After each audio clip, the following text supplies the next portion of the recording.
Order! Order! You are an incorrigible delinquent at times. Behave yourself, man!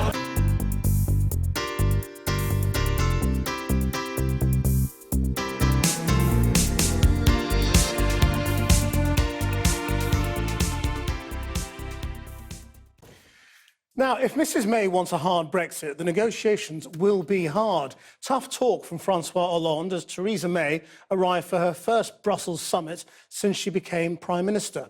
She said she wanted to carry on working closely with Europe, but her fellow leaders are giving her just a few minutes at the end of tonight's dinner to set out her post-Brexit vision. Our political editor, Gary Gibbon, is there. Gary.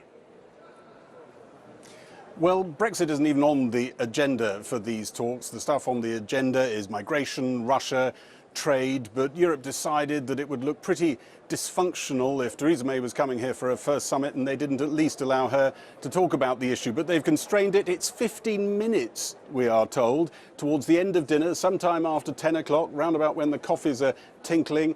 And around about that time, she is going to tell everyone in the room that not only does Brexit mean Brexit, the eyes may be rolling at that, but that she thinks it can work for everyone. Now, it's not at all clear that everybody in the room entirely agrees with that. You got a flavour of that when President Hollande arrived and gave a fairly hostile reaction. Martin Schulz, the European Parliament, a fairly snippy one as well, talking about Theresa May laying some kind of trap and trying to get into pre-negotiations.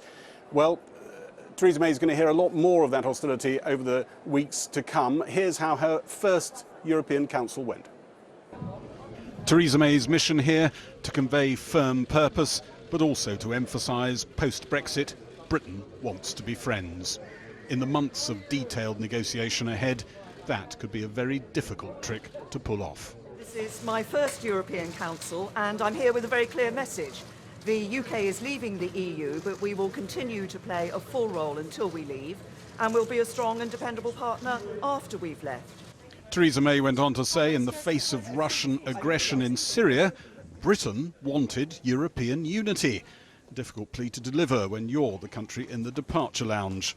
The man who chairs the summit insisted Theresa May was not walking into the lion's den. It's more like a nest of doves. Just look at me. I think it's obvious also for you. And you can be sure she will be absolutely safe with us. President Hollande didn't appear to have got the memo, snapping back at Theresa May's heavy hints at her party conference that Britain planned to quit full membership of the single market. Moi, je l'ai dit très fermement. I say very firmly, if Mrs May wants a hard Brexit, the negotiations will be hard. For some EU leaders, this was their first sighting of Theresa May and her shoes. Chancellor Merkel seemed impressed. Tonight, Theresa May will tell EU leaders that both Britain and the EU can have a great deal from Brexit. But at a gathering of Europe's liberal parties, it's not seen quite like that. Do you think Britain will regret its decision? It's not on me to say if they will regret it or not. I hear the last figures. I think it's a lose-lose situation. It's not good for the UK and it's not good for us. It's a bad situation for all of us. Many here fear Britain walking off with a tasty settlement threatens the whole European project. If the British get a really good deal, that'll be bad for Europe, won't it? It'll make other people want to leave.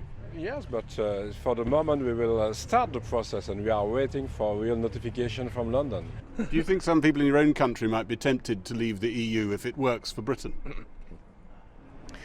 Yes, of course. I mean,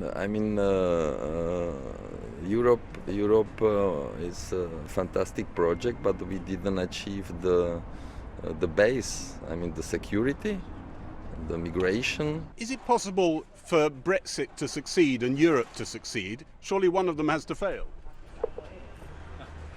Very good question.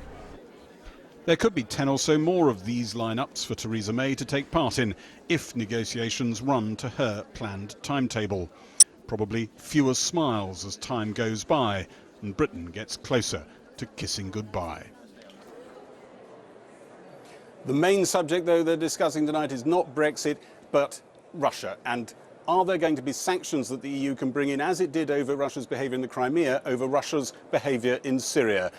France and Germany and Britain are leading that push. Not everybody in the room is up for it. And Britain's voice, of course, over time, even though Theresa May was emphasising how strong it is on this issue, will decrease. Gary Gibbon over there in Brussels. I've been